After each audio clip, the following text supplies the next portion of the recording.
the connected franchise mode. Episode 1, as you may be able to tell by the background, is going to be centered around the Chicago Bears. We're going to do one team each week.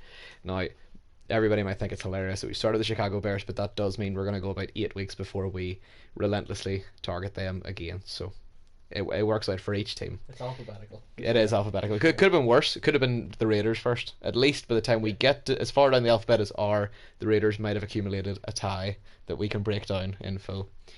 Let's see. Today's topics include, by the way, you can message us in the meet chat or PM me or whatever if you want more topics added within the next hour. Today's topics include the Chicago Bears franchise as a whole, some positives, some negatives.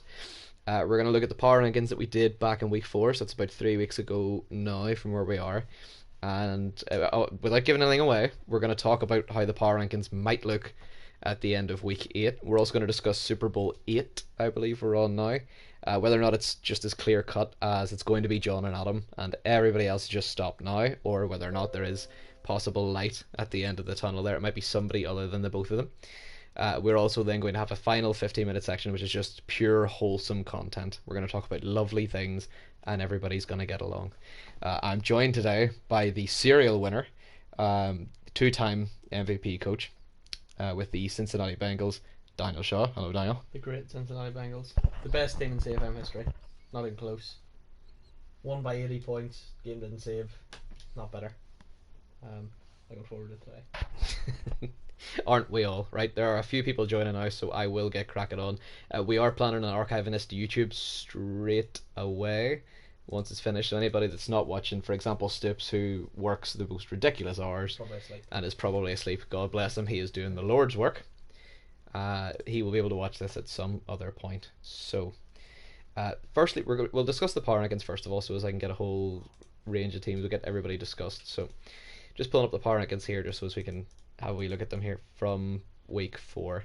So, just to remind anybody who hasn't seen the power rankings or has forgotten, that's the Saints at 1, Cowboys at 2, Texans at 3, Cardinals at 4, the Giants and the Broncos is a controversial tied 5th, Chicago 7th, and the Raiders down in 8th. Daniel, I did these power rankings, not you. So, what are your thoughts on them? Okay, 8th is not really up for discussion. You think that's pretty open and shut? In the politest way possible. Yes, the Raiders are the worst player team in the league, unfortunately. But that could change. That could change going forward, no doubt. I think Chicago's a little low at 7. I think that we maybe underreacted to the fact one of those losses was a simmed game. For sure. He also had a PvP loss to the Giants. They are 2-0 since the rankings come out. Yeah, they are 2-0 since then, with the wins over. Who did they beat last night? They have beaten San Francisco last night, and they have also beaten Minnesota in overtime. There, so a little 3-game skid, including a player game in Tampa Bay. Other than that, you have the Cleveland game, not on him, one playing it. He has Cincinnati, who I think he will beat to go into a winning record, and then he'd roll into the bye with a winning record. Player game coming up before the end of the season. A big one against Stoops, who Arizona, found himself quite lofty in the power rankings at 4. Probably well deserved. A bit of a sort of playoff prequel. Very possibly. It feels very much like it could be a wild card game. In the nicest way possible. It feels like whichever one loses that, if it's by a field goal, it doesn't really tell you that much going forward. But if, for example, Arizona win that by 30 points, the Chicago Bears have got to realize they're not making the title game. If the Bears can't get past Arizona, when they previously fell to the Giants as well, that's two. You'll have played 2 teams who are both likely going to the playoffs, unable to beat them. Now, he would have played Adam, but we know Adam's best player in the NFC. I don't think it's close. So it's going to be Adam in the title game plus 1. It's Cowboys, Cards, Bears, Giants. Yeah, I'd be amazed if the title game's not held in the dome. Yeah. Yeah. So if you can't win your non-Adam player games, what really, in the politest way possible, what's the point of the season? If you can't beat player teams in the playoffs, going 13-3 in the or 10-6, 11-5 in the regular season, getting a corner in the Pro Bowl, and then getting to the title game and getting rolled over by Adam again. And I'm going to address this a little bit. I hope whenever we get into discussing the Bears Giants game, which we will. I don't think, what do you call it? I really don't think that the Giants game is that bad a loss because it came relatively early into the season, and he was just coming off the back of a CPU game that he lost, that he didn't actually lose, and he'd beaten the Lions, and then he was away from the team. He actually flew to England and left the facility out in Chicago, so it was a little disjointed. Now he's played back to back to back games. He's starting to rack the A wins win up. against Cincy would be big because it's another Yeah. win in a row. Yes. You're starting to roll wins then, and then you go into that Green Bay game just after the bye. Chance to take a big step in the division.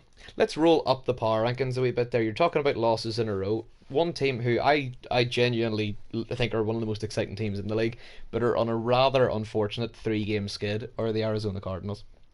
Now, 2 of those losses are to be fair, who we expect to be in the Super Bowl. He has lost a close game, 14-10 to Jacksonville, and to the 2 Super Bowl teams. By a combined total of 70 to 48. That's not atrocious. That's not awful. You would be expecting to lose those games. And no offense to Stoops, but I'm sure Stoops would have been expecting, if it was this time last year, he'd been blown out in those games. The sad thing is, the Jacksonville lost by 4 points. Now, I know Jacksonville are still like But 5-1 or 6-1. Before 17-3 at Detroit, 24-7 at Tennessee. A Detroit team that beat him last year. both Proof of convincing progression. wins. Yeah. Plus, he's 1-0 in his division. The big skid for him is week 9 to week 12. He plays week 10 to week 13. Plays Seattle, Philly, Rams, Seattle. And 3 of them are on the In road fact, as you have well. the Niners just after that as well. True, the Niners are He tough. does not have an easy closing skid. If you go back to schedule there, he has the Niners, Chicago, Green Bay, then the Niners again. True. Again, that player game in week Historically, you don't want to play Chicago in the last 3-4 weeks of the season as well. That's when they're hot. week 15 is going to be massive. What Speaking I'm of looking at possible is late games, the Giants get beat 10-3 by the Skins. They get the return game against the Skins on the last day. And if they're within a win of the Cowboys, Dallas is playing New Orleans. spoilers for anybody, it won't finish 10. The next game won't be 10-3 between No, the it will two not be at all. 10-3. I love thingy though. My game of the week for week 17 is so easy picked. It's Dallas at New Orleans. That's going to be a great game. Because if James wins out now, he has a crack at the 1 seed still. James wants that to be a rehearsal for the title game. Yes. Surely going into that, James has got to think, right, feel Adam out, see what works against him, what doesn't work against him, what I want to run against him. That's got to be his go-to. And the good thing for James is that Adam doesn't have Cam Newton, so he might be able to win that.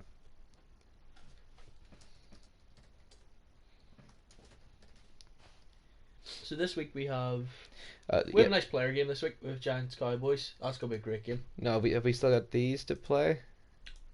I I'm pretty sure, unless I'm mistaken, we still have Denver and Philadelphia and the Giants and Tampa to play this week. don't believe so because Zach put up his playing tonight against James. See, that's what I thought. So we've maybe missed those results. Because Again, I think we've missed those results just because Houston and the Chargers have definitely played this week because we watched that last night. We can get them off at them. But yeah, Dallas, New York is going to be big for the NFC. Oh no, I take that back. I don't know what the score is, but I remember Zach wrecking Tampa Bay. Yeah. I don't have the score for it, but I remember he crushed them. James beat Philly. That I did not know. Literally I had believe he no shut idea Philly about out, that. actually. Jesus wept Philly. 17-0, yeah.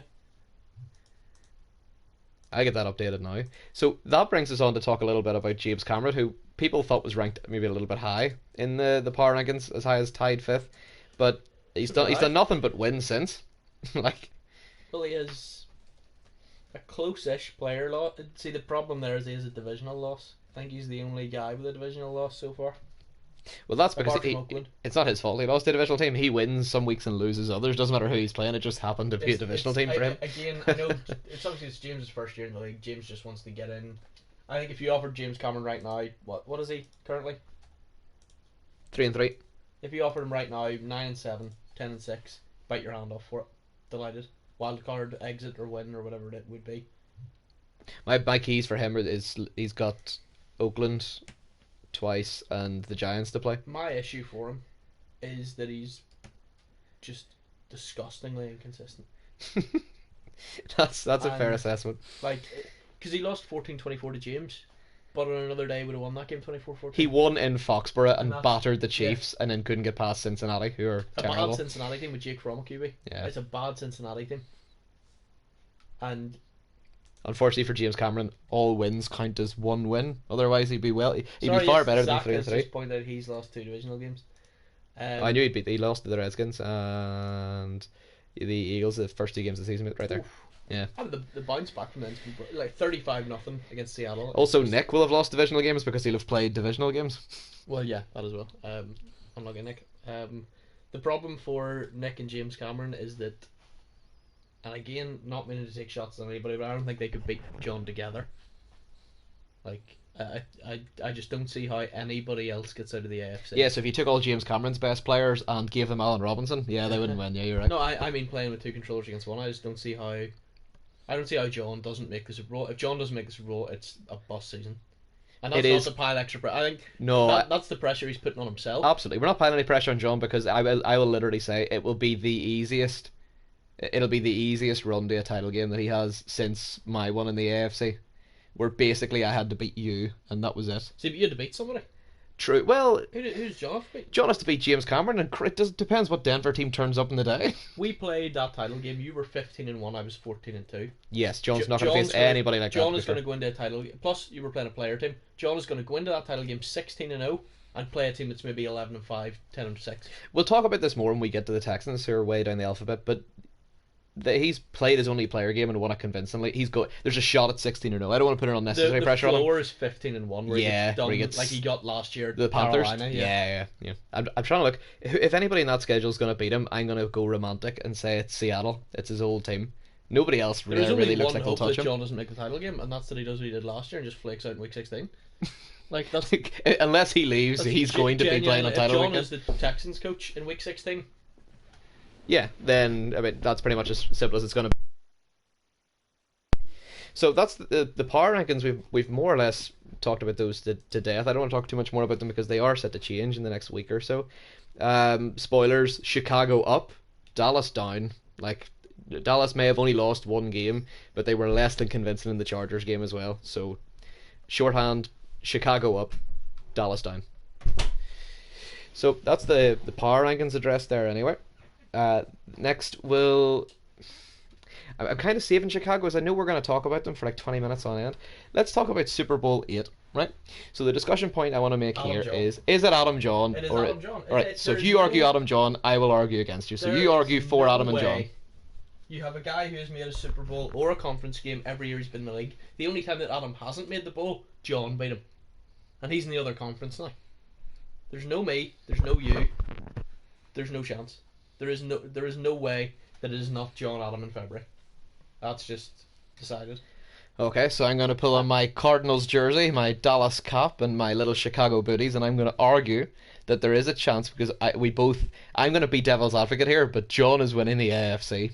So, I can't the two teams argue you that. want to propose that can make the bowl are are Stoops and James Earl. I will argue Stoops and James Earls, and I will make a mild, unconvincing argument for Chicago, and here's why. Okay, well, I can shoot them down in 10 seconds on each. Can you let me build them up for 5 seconds Yeah, and then shoot go them for down for 10?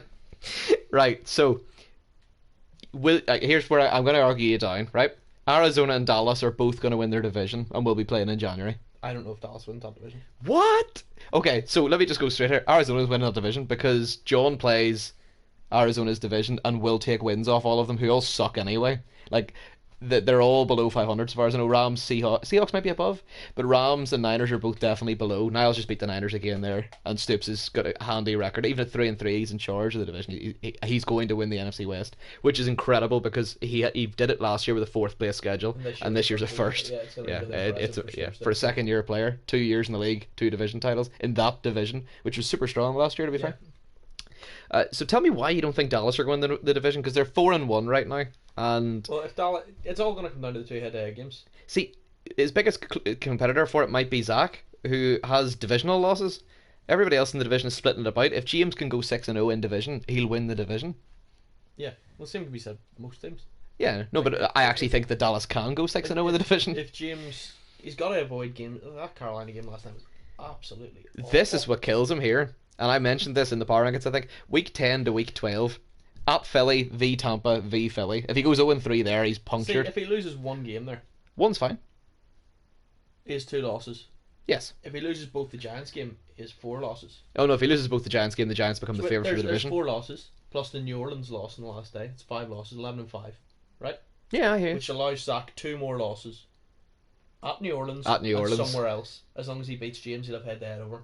Because Both go 11-5, Zach takes the division head-to-head. I can hear you there. No, I'm not saying that's gonna happen, yeah. But, I'm But saying no, that but if you're Zach arguing- wins those 2 games, he's the favourite. If you're arguing that he's beaten James Earls twice, then I'll also take him over Nick and over James Cameron. So really, yeah, James basically has to win the Giants games. For the sake of argument, can you believe me that James wins both head-to-heads against Zach?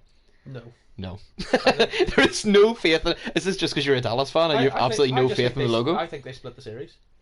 To be brutally honest. If they split the series, though, still it's But James again, Earls is the You're favourite. telling me Dallas, Chicago, and Arizona can make the Super Bowl? Whoa, okay, I was arguing for Chicago, but don't be putting words in my mouth. I think they can make the title game.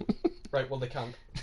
They can. And again, it's no criticism to anybody in particular, but Niall plays Stoops in a warm-up for what I think will be their divisional round game. Yes, and if you're asking me right now, if Niall's lucky, he wins the wild card and goes to the only way I see the Bears making the title game is that they get a piss easy wild card game against the CPU. Yes. And then Dallas. yeah, that's the argument I'm making. But then, and then what is he beating Adam in the title game? Well, Adam might fall ill on the day of the game, or maybe all of his players get hurt. But theoretically, I'm arguing that it's not just. All of his players already. I've heard he's one running back, Yeah, I know. and he won his last game. What 31-28? Against the player team, He won a who you would concede is probably a better player team than Niall at this stage, like in play PvP. Yeah. And Stips has never won a PvP game, so that's a big statement. the Bears aren't making the title game. They could. If by some coin flip they do of luck of the draw, Adam will sleep them. The only So I'm not going to argue Arizona's that. the next one. As much as I think Arizona's had a great season, and he ran. You can't tell me that Arizona can't beat the Saints, because I just watched Arizona against the Saints, and they I'd did. love to see that again. Yeah, Stips ran him close. All he's got to do is run him closer, That's the best Stips will play against Adam for the next 2 years. probably, because Stips won the turnover battle as well. Yeah. Yeah. Jordan Love doesn't make those QB runs in a playoff game. Plus Kamara's probably Plus back. Alvin Kamara's back. Yeah. Plus Michael Thomas scores every time he touches a football. Yeah. If you can't cover Shit, I'm not arguing this very well, am I? Can't cover Michael Thomas, no Alvin Kamara, and Jordan Love made errors, and you lost by 3. But Arizona and Dallas are both good enough to get to the title game, and Chicago can't too. They just need a weak, easy wild card game, and then Dallas. Well, Dallas can maybe make the title game, but again, they can't win it. The coach of the Dallas Cowboys couldn't make the title game with X Factor Harrison Smith. Yes, he did do terribly that year. In fact, he lost to Niall at Chicago twice. That's my No, point. 3 times that season. Hmm? 3 times. A Bears team that doesn't know its quarterback one week to the next has bipolar quarterback. That's the fans. Just to syndrome. clarify, the fans don't know what quarterback. The Bears are Yeah. pretty certain. They are bipolar on offense. Their defense shows up the odd time when Mac's in the right position.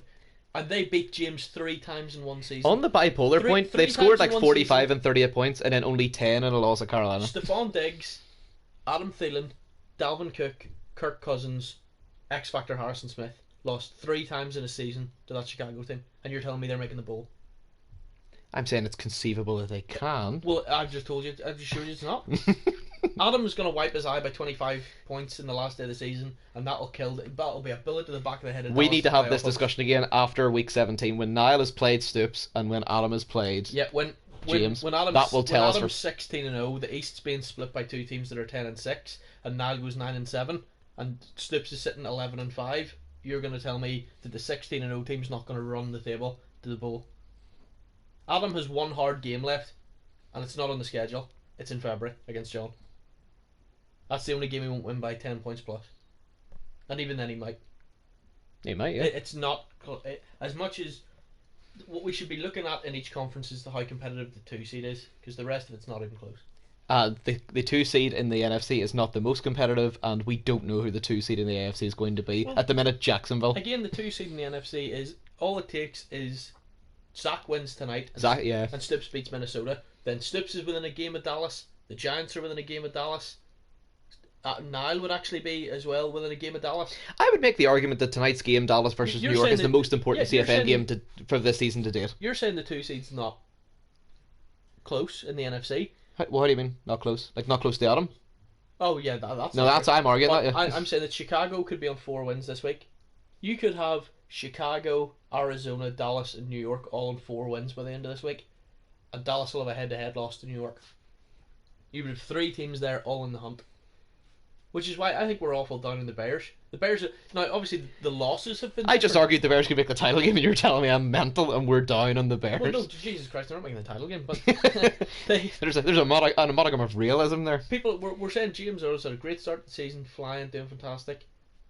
He is 1 win ahead of those teams. Now I know he said his bye, which obviously True.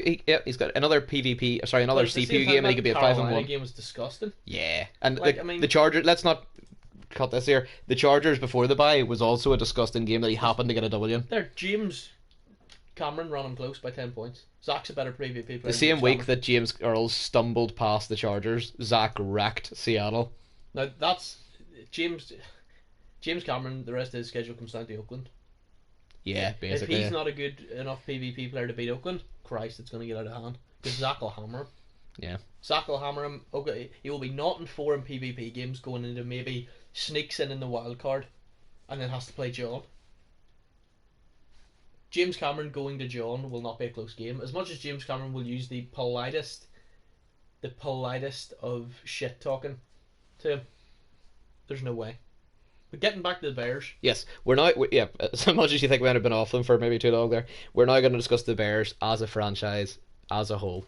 So first, we got positives to discuss and negatives. Yes, we have both.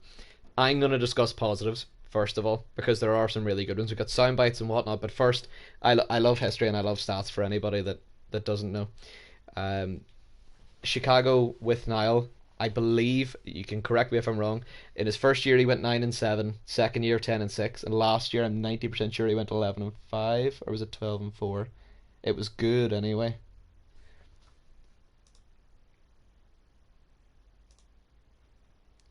Let me see.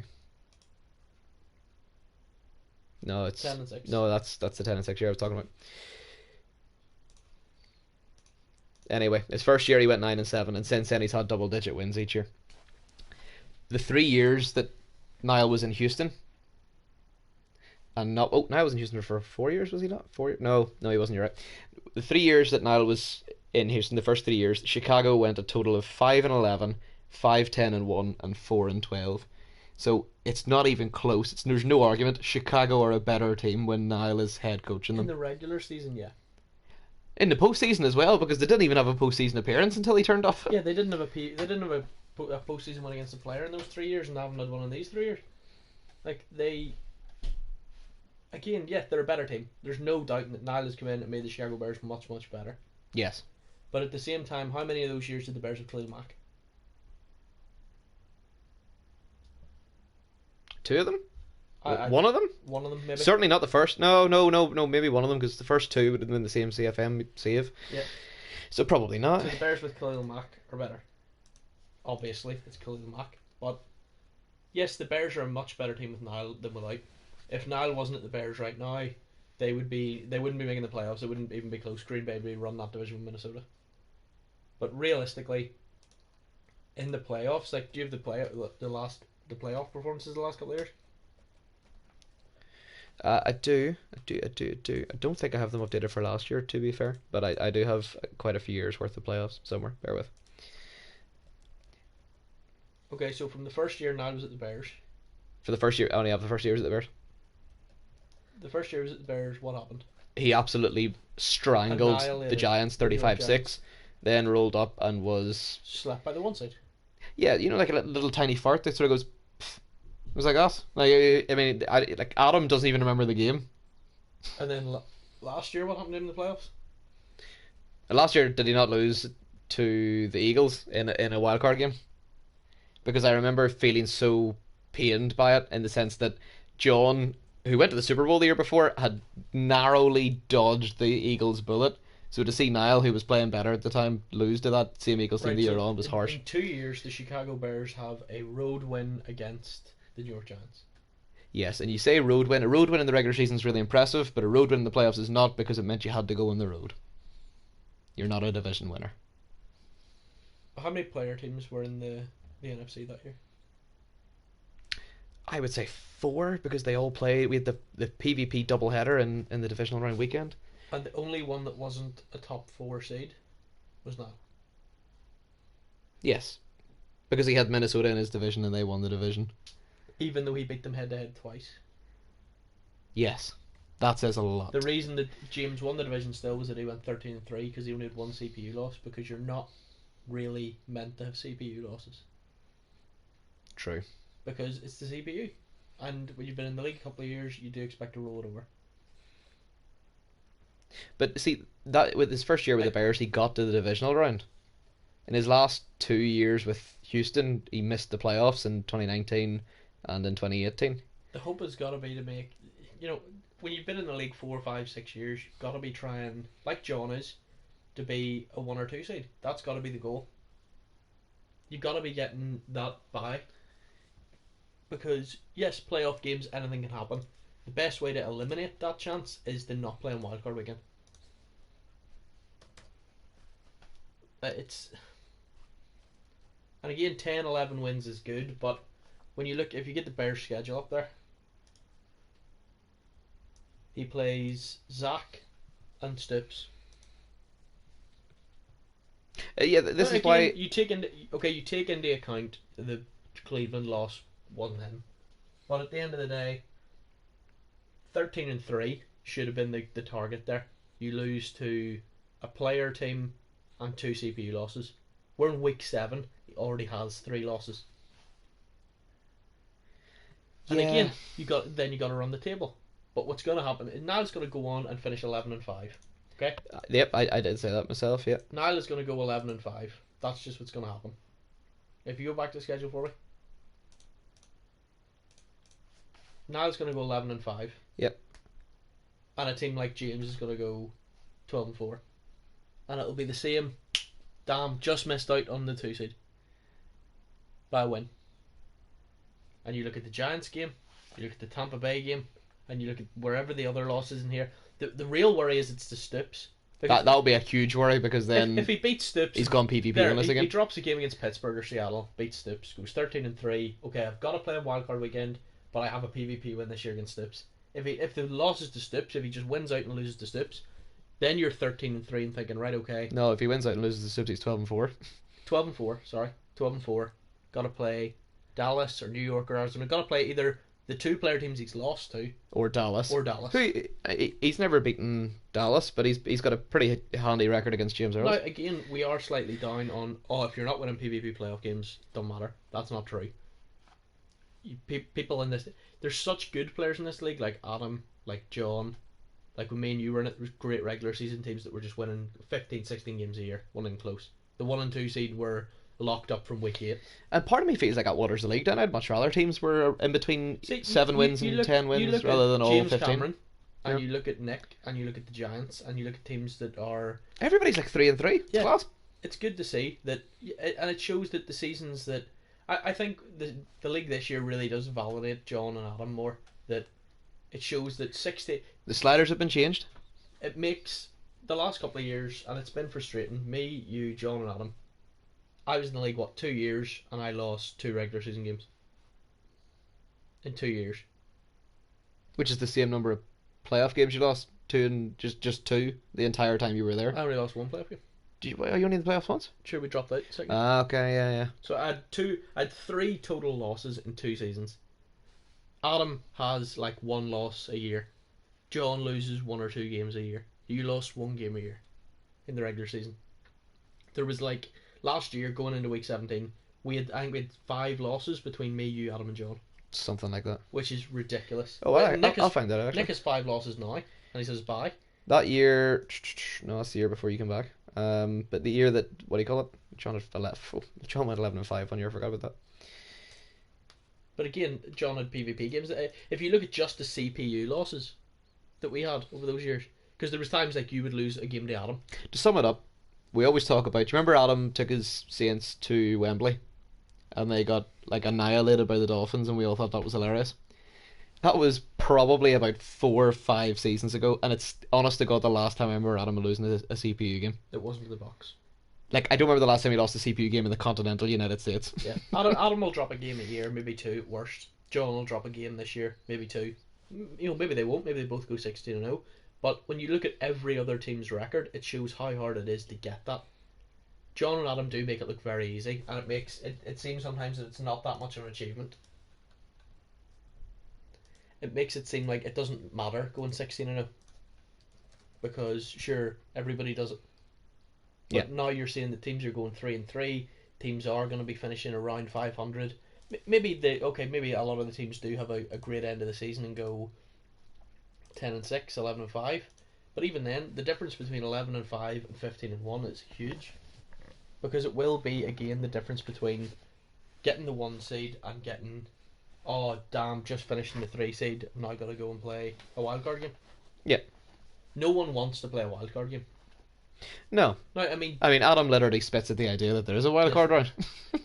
Zach and James Earls are both looking at each other thinking one of them's playing a wildcard game. Well, yeah, they can't both win the division. Yeah. So maybe they're both playing. James could go 12-4 or 13-3. Zach goes 12-4. James goes 13-3. Neither's had a bad season. One has to play on wildcard weekend. That's just how it works. 100%. If Zach was in a different division, a different conference, he'd have ran away with the division and won at 12-4. But what I'm hoping is going to happen is that Zach wins tonight. James Earls wins. Zach winning tonight would be better for the CFM because it would blow it wide James open. wins in week 14. Yep. James finishes a win clear of Zach, or maybe half a win clear or whatever, and they get each other on wildcard weekend. That'd be a great game. Yes. That'd be really good to watch. But again, the Bears have a lot of positives there in their season. I was going to hit them with like 2 more negatives and then circle back around to the Bears, positives. I got a list. They're missing Anthony Miller. Yes, but they miss Anthony Miller when he's fit. Kyle Fuller played absolutely shit against yes. San Fran. If honest to God, if I'm on Twitter and I'm a Bears fan, the hate is not directed to the front office more than it is that lazy prick. I cannot believe he mailed that game in. He was so poor, and it was just after Niall had said in the stream, Kyle Fuller is getting let go. So clearly Kyle Fuller's team caught wind of it and he mailed it in. See, this is my issue as well that you're saying there. My hate this week is directed at Kyle Fuller. My hate in the Tampa game was directed at Mitch Trubisky. Oh, I think Mitch Trubisky's had a really good season. The Giants game's directed at Trey Burton for dropping a pass. When the hate is directed over 3 seasons, it's got to be higher than that. Because you can't say, oh well, who's at fault for the last 3 seasons? Trey Burton. Well then why is he still here? And why is he being extended? Mitch Trubisky is the entire problem with the Bears. See, that's what I want to discuss the quarterback thing. But first of all, you were saying I just wanted to give a quick shout out to the Sliders, who are performing admirably this year. Everybody won in the first 2 weeks, and since then they have claimed many victims, experienced players and everybody who new has players a loss alike. Has a CPU loss.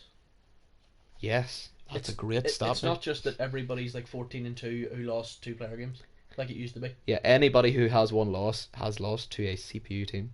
That is fantastic. Tagline of this season. That's what we want to see. Yeah. Is that the CPU should be more competitive. Now, obviously, if we make the Sliders competitive for John and Adam, it's a bit like going to All Madden, where it's not competitive, it's just so difficult to play the game that it's not fun. No, you can't go to All Madden, we've discussed that. To make it competitive for John to play the CPU or for Adam to play the CPU, you would be putting it at such a level that it wouldn't even be fun for them anymore, so there'd be no point. Because they'd still find a way to go 11-5. They're still good teams, but Adam won by 3 against Philly, and John won by 1 against Indy, 3 against New England in overtime, and 7 against San Fran. There's been much closer games. There have which been. Is why I'm saying that John could maybe drop a game and Adam could maybe drop a game before the end of the season. But Adam's game against Carolina and John's against Buffalo were both blowouts, and both teams have 1 blowout in their schedule rather than 1 close game. I don't know. I think 31-14, 38-24, both. 31-14 is just funny to me now that Dallas have lost to that same Carolina team. Yeah. Well, again, Dallas just played shit. But here's the break up here. The Saints are 5-0, the Texans are 5-0, and Dallas are 4-1. So that's 3 returning experienced teams. Yes, James Earls had a year out, but I would say they're all experienced batting players, and they're a cumulative 14-1. The middling pack I'll get to in a second. Nick, you're on your own in the bottom pack. You're the 0-5 team. The middling pack are all 3-3. Stoops, Niall, Zach, and James Cameron rather. This is my second point. This is what you said. If there's a problem over several years, it goes beyond one player or one positional group. All of those guys are 3-3. Stoops, Zach, and James Cameron have, Now, to be polite, 4 years of experience in the between them. nice way possible, Stoops' 3-3 is very different to Zach's. That's or why James's. I've ranked him at the top of that 3 and 3. Zach has lost. Like Zach, I think Zach's actually better than 3-3, much better. So do I, because the first two losses were the first 2 games of the year. He said it when he joined the league. He wasn't making excuses, but he doesn't play a lot of Madden. This is his first. He was just getting into it and enjoy it, and he lost by 7 points and 10 points. Yeah, he's not getting wrecked. You know, he lost by 17 points overall, which is close. The Chargers lost. I didn't see the game, but you look at his wins since then. Getting your first PvP win's huge. 35-0 blowout over Seattle, and he killed the Bucs on the ground. Now, Zach said himself he has a slightly limited playbook, but he's playing well. James Cameron's 3-3, a player loss and 2 close James Cameron's losses. 3 and 3 because he's just driving his way to 8 and 8. This is just how he's going about Again, it. Niles 3-3 slightly different. He has a player loss and he has a loss that he didn't do. But Stoops' 3-3 is a loss to Jacksonville, and if those are 2 CPU games, probably 5-1. Yeah, I'd argue He has that. lost to Jacksonville in a close game by 4 points and the Super Bowl teams. He lost by less points against Adam than he did against Jacksonville. That Jacksonville game's going to if bug I'm him. looking at my schedule as Stoops and I'm looking at my schedule as one of the other 3-3 teams, I'm looking at either, okay, I have a couple of CPU losses, or I'm looking at, okay, I've lost to the only 2 undefeated teams in the league. Stoops is the only guy with multiple PvP losses this year, and he's still tied with record with all the rest It's not of like Stoops has... He's not in Adam or Jones' division. He doesn't have to play them again down the stretch. Yeah. He has 1 PvP game against Nile. Good roster in Chicago. Not necessarily the most successful PvP team historically. Stoops has got to fancy himself. That's a mild way of putting it. Stoops has got to fancy himself against Chicago. Absolutely. So he could easily go 12-4 and still wrap that division up. But my argument there is that Stoops is in his second year, James and Zach are in their first year, and Niles in year 7, and they're all 3 and 3. I hear your point though about one of his losses. It absolutely doesn't count. I don't like talking about the Cleveland Niles loss. 3-2 as far as I'm concerned. You can't count the Cleveland loss. But I'm giving him half a loss for the overtime win in Minnesota that just made me throw up my mouth. The Giants loss is a big one because it starts to feel again But like he can't get over the hump.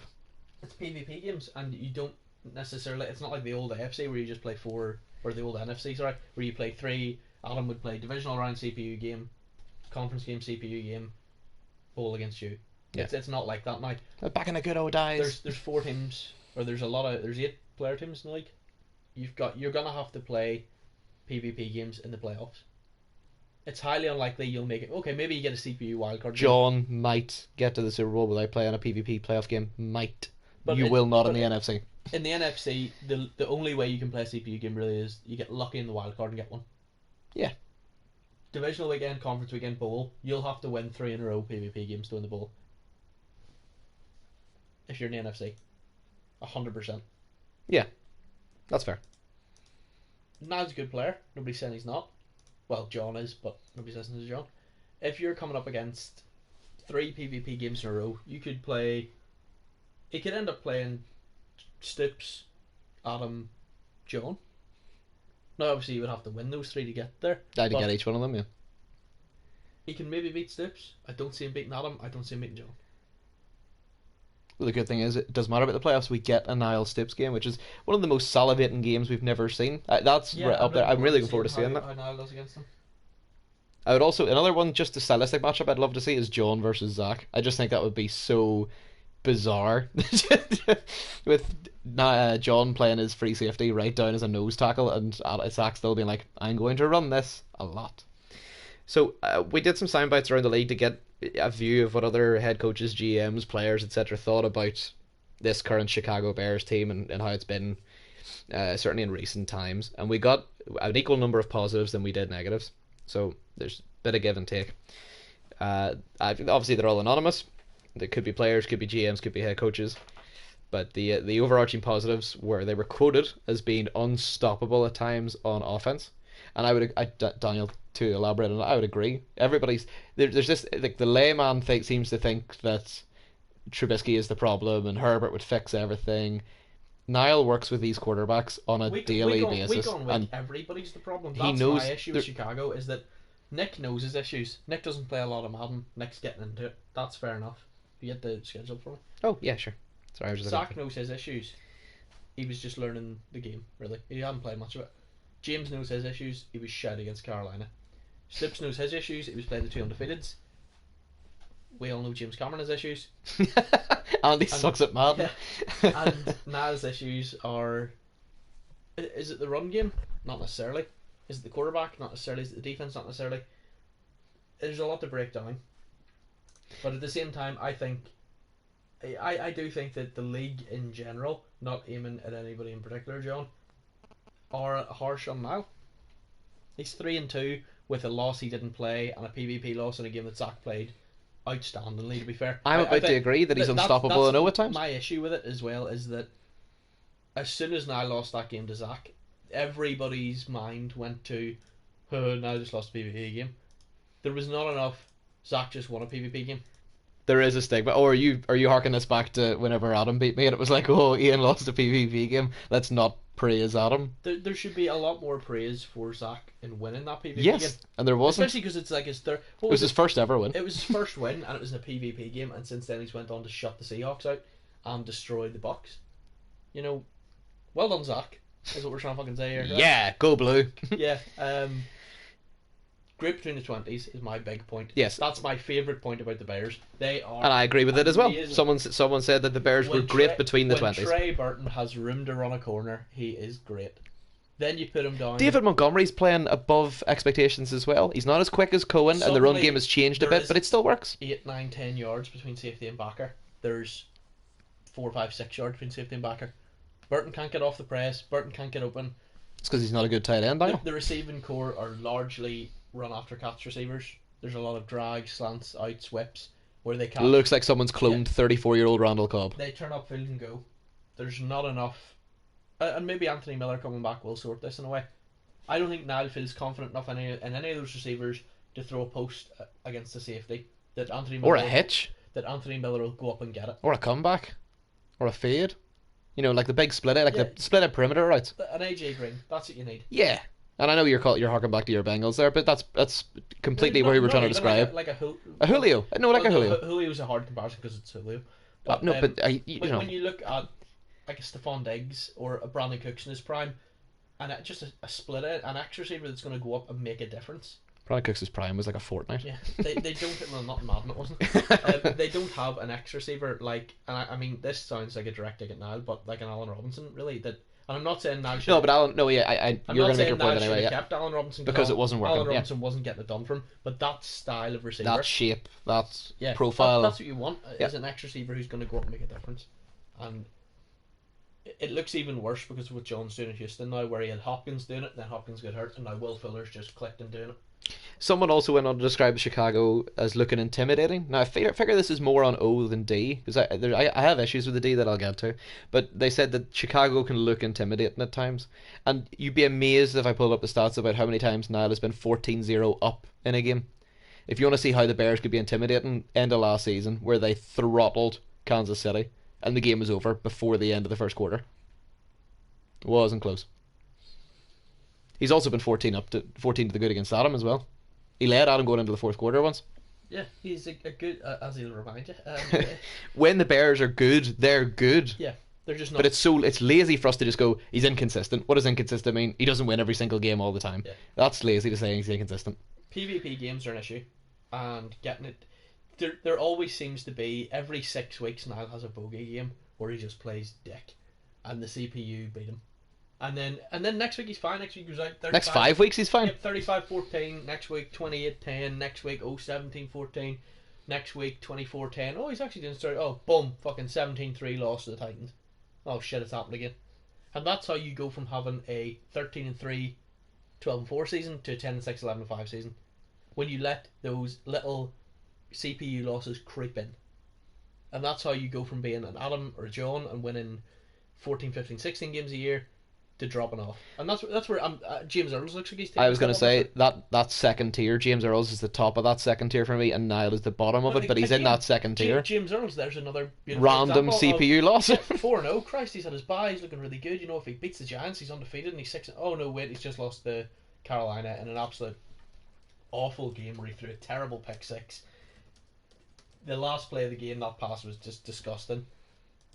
But you know, letting those CPU losses slip in are why you end up going to Adam in the playoffs and him not coming to you, or you end up being the divisional winner that has to host the wildcard game rather than being the 14-2 guy that gets to sit at home and watch. For all the criticism the Bears have got, see if they host a playoff game, even if it's a wildcard game, see if they host a playoff game at Soldier Field, we'll pop, because it'll be CFM history. I don't think Niall has ever hosted a playoff game with Houston or Chicago. He hasn't. But if he does, imagine that. Because he's never won his division. Sure, you have to win a division to play. Or, no, theoretically you can be the 5 seed, and then you can host the 6 seed on conference weekend. Yeah. You're looking at me like, that's never happened. It has, though. The Giants have done that before. And yeah, but he's never made a conference. And again, not just taking shots at now, he's never made a conference game. So True, so yeah. if you've never made a conference game or won a division, you've never hosted a playoff. Which is the two things he hasn't done. Yeah. And he could do both this year. That's my argument. For those who can't see Niall, he's grinning. He can certainly win a division. I'm not laughing at him, but I'm saying he can win the division. Why can't he not? Yes, he can win the division. Well, if he wins the division, he'll host a playoff game. Yeah. You've just said he can do both, which means making the conference game. Theoretically, he can. Which means beating Stoops. All he's going to do is beat a CPU team in the wild card, beat Stoops, James Earls. Zach. Yeah, beat Stoops, James or Zach in the divisional round. He's already lost the one he's going to lose to Stoops. But he could beat James Earls in the divisional round. Because James doesn't match up well. What you're telling me is that Niall can make his first ever title game if the schedule falls very, very nicely. And this sounds like we're criticising James Earls for playoffs. We're not. I mean, don't get me wrong, he's never actually done anything when he gets there. You do realise that Niall could sneak past James Earls in the wildcard and have to go to Adam? Yes. But he's not going to the conference game then. But whoever plays Adam is not going to the conference game. But two teams won't be playing Adam in divisional round weekend. Well, lucky them. Yeah, could be lucky now. So you're saying that the only chance Niall has of breaking his duck and making the title game is luck? No, not just for Niall. Anybody. You have to be lucky to avoid. You're not going to beat Adam in the divisional round. Adam's never lost a divisional round game in his life so far somewhere. Stoops could. He could. James Earls could. We haven't really seen much of James Earls PvP. My point about James Earls PvP is, you know the way Green Bay and San Francisco. I know everybody hates Aaron Rodgers in this chat, but Green Bay and San Francisco are both handy teams, right? They're both good above 500 teams. Like, one was in the bowl last year, so I'm not really arguing for them. But I'm telling you that Green Bay is a decent team. They're a decent team. For about the last 10 years of my life, all I can remember is Green Bay, by one way or another, be it Garoppolo or Kaepernick or Smith, getting absolutely wrecked in the playoffs by the Niners, because they just don't match up well. And this is James Earls. James Earls' style seems really good, but it does not match up well against Niall. Niall could manage the Bears, Niall could manage the Texans, Niall could manage Ohio State, and I'm pretty sure Niall would go over James Earls in the playoffs because they don't match up well. Like, Niall has always been a strong favourite over James Earls one-on-one. Is that you have a guy who can't beat Niall and a guy who can't win PvP games. Yeah. It's going to be... And someone has to win. Yeah. And my money would be squarely behind Niall because James Earls' teams have never, even when he was in Minnesota, you just said, he was like 14-2, 13-3, he was one of the best teams in the league. Two of those losses were to Niall. He can't match up against the Niall team. And I don't know what it is. And it's super exciting. Again, I think we're being harsh there. I think James Earls is going to do much better this year. So do I, but it's just whether or not he can get past Niall. He's or much better this year. Whether he actually delivers on it. We'd be talking about James Earls being undefeated if we'd have done this chat 2-3 days ago. Thanks for that, James, by the way. Imagine what we would have talked about then. So we got just 3 Chicago negatives that were brought up by the sound bites, and then I'm going to finish this with about 10 minutes of wholesome content, and you're going to enjoy that. It's going to be good. So the 3 main comments that people said about the Bears were they have a shoddy run D. And that stuns me. I'm sick of hearing this. Like, yeah. Rundy. Rundy. Get Rundy one time. Solomon Grundy. The shoddy Rundy. They've got Khalil Mack and they've got Hicks, and I think do they still have Eddie Goldman? I mean, he's a no-named D lineman, so Niall's probably paid him for about 15 years, so they probably do still have him. They've got a really good run. Part of the team at this point. He's got a controlling ownership. They've got a really good run defense, like on paper. I've made this. I'm gonna hold my hands up. I've made this comment about less than 20 times this year. They play too much nickel D. There is too many times, and it's not even like a base nickel. They come out in 2-4-5, sometimes double A gap. They're playing 2 D linemen to stop the run and 5 DBs. Yeah. Now, the only reason you would do that is because you trust your OP D lineman, which clearly it's not working. They're getting gashed by the run. And you want to keep 5 DBs or 6 DBs or loads of DBs on as much as possible to play player teams. Historically in this league, everybody goes nickel against player teams because you don't run it. But he did the 2-4-5 against Zach and got wrecked. Not through the air, but Barkley.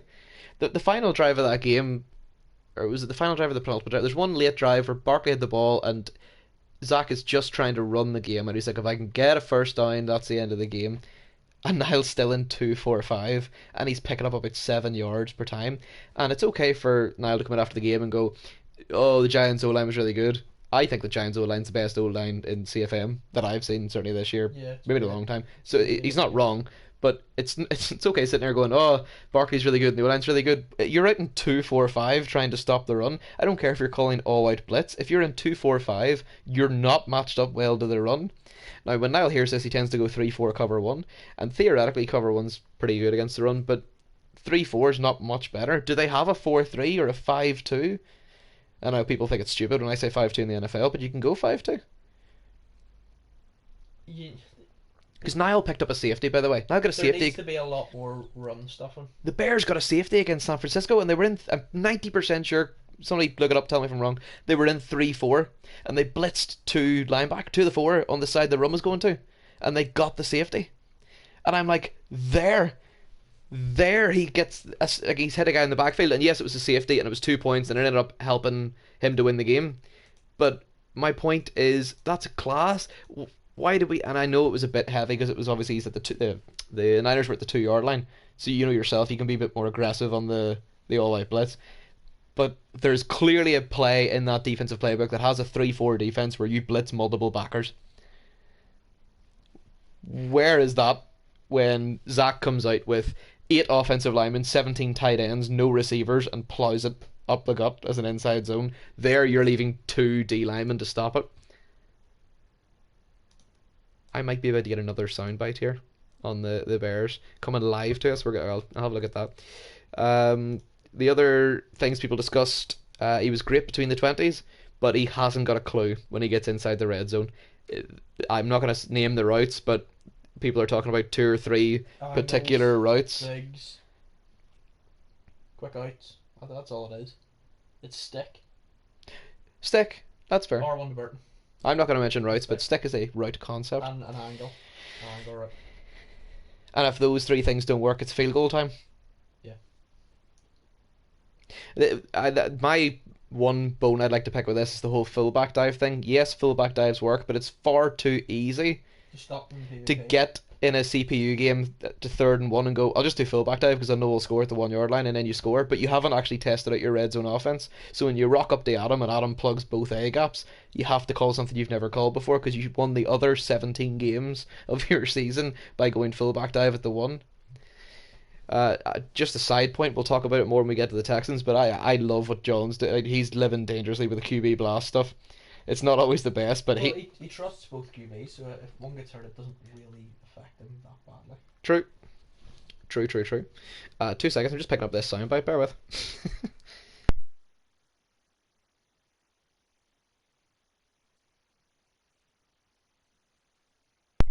That soundbite was horrendous.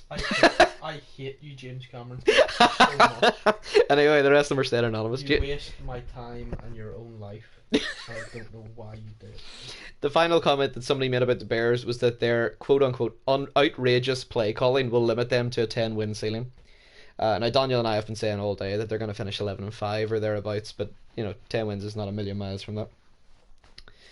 And I kind of agree. I mean, the defensive play calling needs to change. No one criticized that except me. But someone said shoddy run D, but the players are clearly there to stop the run. But the offensive play call, when you get inside the 5-10 yard line, like Daniel says, there's like a couple of routes everybody really like. You just run those routes, and if those routes work, we win the game. If those routes don't, we lose the game. Kick a field goal. Need to be more experimental inside need to do and don't be outrageous, but literally when Niall was in Houston, when he got down to the red zone, it was always double slants, and that's not a bad thing because slants are handy enough down there if you get the ball released quick. But even that seems to have disappeared from the Bears play calling now. Yeah, it's poor at times, but again, there's a lot of the season left. But again, this is the argument thing. Niall will always argue that the fullback dive works, so why not do it? Then do it, and it will work against the CPU most times, but not against the players. Need to come up with something else. Right, what time we got? Oh, we got about 3 minutes. Let's go wholesome content things. I'll do some of them quick fire. Wholesome content number 1. James Earl's lost a CPU game and everybody loves it. Yay! The sliders work, the league's class, and James isn't just getting someone else to play his games. Number 2, Stoops won a division last year with a fourth place schedule. Now he was a rookie player, so everybody was really happy for him. But you can't keep winning divisions with fourth place schedules, mostly because when you do win one, you don't get a fourth place schedule. Now he's got a first place schedule. I said he would pull back to maybe about 10-6, 9-7. He is laughing in my face, and he's going to win the division again with a first place schedule. That's class. I was also using wholesome content to talk about Nick's first win, but we didn't get to because he hasn't won a game yet. Daniel, Oakland schedule. Where's the next win coming from? Chargers. Chargers. Or Tennessee. Or the Rams or Miami or New York. So eventually, it is coming. It has to come at some point. He's not gonna. He won't go there. No one here thinks he's going 0-16 at all. I said he would win. Christ, no. He would win either the Bengals game or the Redskins game, and neither of those happened. Although Nick is 0-5. 1, 2, 3 of those 5 games are by a score or less. Like he's not completely outmatched by the CPU. At Pittsburgh, possibly he won't win Kansas City. He won't win Dallas. He probably won't win Indianapolis. Is it weird that I think Week 11 at Denver might be his next best shot, depending on which James Cameron turns up? I'd say Nick wins his game at Pittsburgh in Week 7. Pittsburgh Raiders. It's just that's so 70s. Nick will dig that. So I have Nick going over Pittsburgh, and if he doesn't do that, then his next best chance is Denver in Week 11, because the 3-game stretch after that is tough to brutal in places. Any other wholesome content things you want to address, Daniel? Just Nick in general. Nick is wholesome. Right, give me one wholesome thing from each team so far in the season. I'll start you off. I'll go. It was so wholesome to see Adam beat a CPU team by 3 points when he trailed for like 3/4 of the game. The sliders work, and Adam's a good player. Vindication on both fronts. Vindication for Niall. The week after that, he won the overtime game against Minnesota that I already said made me throw up my mouth. How many times has Niall lost that same overtime game? I actually got a soundbite from somebody earlier on as well. I forgot to mention because it wasn't positive or negative as such. I just put that into my general comments section. The overtime win is a massive kick up the arse. It was like, wow, we can win close games. So as much as stylistically, no one's like watching that game back in 500 years time being like, what a great game of football. I've seen him lose that game so many times. It was so refreshing to see him get a massive clutch win. Wholesome thing about Denver, they've won some games despite just being I don't know, controlled chaos. An absolute die roll week to week. An absolute die roll is spot on. Wholesome thing for Stoops. He's 3-3, but like Daniel says, he really could be 5-1. He's got a handy enough schedule. His next tough game I think is Philadelphia in week 11 rather. So he can stack a few more wins. Stoops, you're at 500 now, and that's fine, but that should be your floor. Don't go below that. Wholesome thing for Dallas. Well, wholesome for the rest of the league that he lost. Wholesome thing for Dallas is the Kansas City and San Francisco games. He scored a combined total of 83 points. I thought he was class, and it was San Francisco, I think. We're up like 14 on him in the first quarter. I thought he was incredible and had me gushing about Dak as MVP. Whether or not we're still talking about that, but the next power rankings remains to be seen. Zach. The wholesome thing about Zach has like 3 plays. He doesn't just run 3 plays, he runs a bunch of plays. But if I was to say outside zone and PAFL stretch, Daniel would nod furiously. But PAFL slide, isn't it? No, PAFL stretch. It's bring the other one as well. It's a 9, a post, a corner, and then something else underneath. I think it's a 9, yeah. But anybody that's struggling offensively in this league, I'm talking about Denver putting up 12 against the Chargers in a losing effort. The Bears only managing 15 last night. Oakland only managed 3 2 weeks ago. Really? Zach scored 35 points against a perennial playoff team with like 2 plays. The plays are out there. Go and find them. Wholesome thing about Oakland, we are going to pop like the Undertaker at WrestleMania whenever Nick gets his first win. I cannot wait, and I hope it's Pittsburgh. I'm convinced deep down it's going to be Pittsburgh. It's just, I've got my hopes up too many times before. I'm no longer telling when it's going to be. Pittsburgh, get on the flight to Pittsburgh. No, we need to. This is the tough bit, and we shouldn't have left this. It will happen eventually. We shouldn't have left this to the end because I am struggling here. But we need to find something wholesome about John McGuinness. He's not on right now. Hey! He's had his bye. He's had his bye. He's had his bye week. He went to overtime in a game. Is there anything wholesome He went to about? overtime and didn't quit the league. That was nice. Is there anything wholesome about just throwing corner routes over and over and over again? Well, that's not true. He also throws the post and half. Yes, the end of half. Yeah, the post. When literally, I thought Daniel. I thought Daniel was gonna go mental. The last, if anybody hasn't seen the Arizona game against Houston, he played a really good game against Stoops. It was a really good game. Both guys played outstandingly. But right at the death, there was like 4 seconds left, and he rolled out and hit the post to Will Fuller and scored like a 4,000-yard touchdown. And the funniest thing was we were watching it together, and Daniel says to me just before it, "Bet he does that roll out post thing he loves doing." Shite. He does it. Literally does it. Literally does it. Also, he keeps. But again, John's opinion will be, if you don't like him doing it, Stop it. stop it. Yeah, and I did. So the Arizona game as well. The big problem with that is, and he's done it a couple of times. He seems to be going for 2 on every touchdown, probably just to rack up points or maybe just to practice red zone stuff. Either way, the same as when Mike Tomlin did it, we will all frown upon it as a league. Do you remember that when was it Sean Speecham was the kicker? And he was collecting the 6-figure salary, and he was like, "No, we're not kicking field goals this year, or we're not kicking PATs this year. We're just going for it in 2 every time." Another wholesome thing. Fuck Mike Tomlin. Whoa, Mike Tomlin's cool. No, he's not. He's about to have his first losing record ever as well. He's a B plus coach. But He's one of the best B plus coaches there is. he definitely does think that. He's good on the football field, but he cannot cope with people. Like, I think he'd be class at Madden, but having to actually interact with them and keep them off social media, it's a I don't know, nightmare. if I had Bale, Brown and Ben and went to like a title game, Did they go to a title game with Bell, Brown and Brown? probably They may have gone shorter than that. amazing. But yeah, There's another wholesome thing for Niall. Niall doesn't have Le'Veon Bell, Antonio Brown, or Ben Roethlisberger, and has been about as far as Mike Tomlin ever went. Mike Tomlin's 2 Super Bowls. That's true. was it one That's Super true. Bowl? Oh no, not with the triplets. No, he's got 2 Super Bowls. He has 2 Super Bowls, but not with the With them, triplets. they're not the triple. He went with Jerome Bettis, an actual running back. I thought it was Bill Carter, but anyway, yes.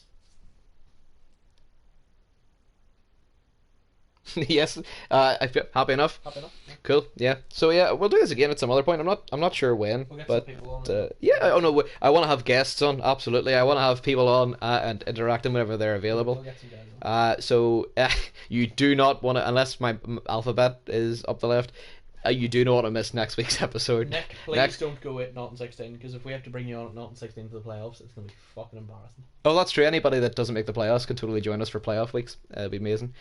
Yes, our next James Cameron has something to do. the next team we're looking at is the Broncos alphabetically. And my God, it would be great to not. I don't want to have. Straight out of wine, Mark. I can't wait. I don't want to have the coach on. Like, I didn't want Niall on today. I don't want the coaches on when we're talking about their teams.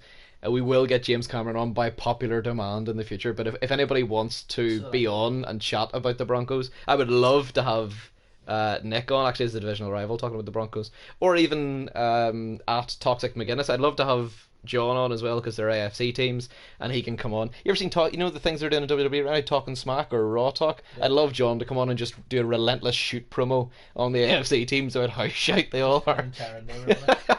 Yes, we are. There's no censorship on here. Anytime you want to come on, you can come on. If you want to come on and shoot on another player inside our toxic masculinity framework, there's no holes barred here. It's brilliant. You can voice your opinion, and you're doing it online, so they're not even close enough to punch you in the face. I've been Daniel. He's been Ian. Thanks very much for watching around the CFM podcast of week 1. It's been an absolute QB blast.